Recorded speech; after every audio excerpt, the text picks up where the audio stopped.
Bu dəfə Koreya üsullu çox ləzzətli toyuq əti hazırladım və reseptini sizlərlə bölüşürəm. Toyuğun filesini gördüyünüz şəkildə doğrayırıq, kubik şəklində. Hamısını çalışın eyni ölçüdə doğrayın. Sonra yuyuruq, suyu süzüldükdən sonra duz əlavə edib yaxşıca qarışdırırıq. Qarışdırdığımız toyuğu əlavə edirik kraxmalın içinə. Hər iki üzünü kraxmala buluyuruq. Gördüyünüz kimi qızğın yağa düzürük.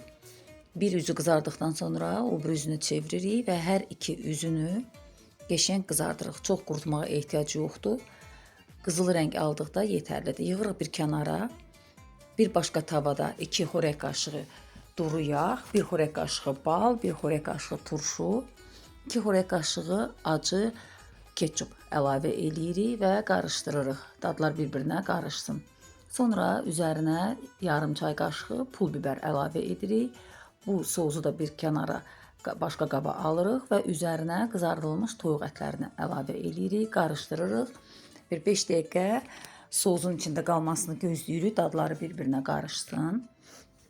Və budur, gözəl, möhtəşəm toyuq əti hazırdır.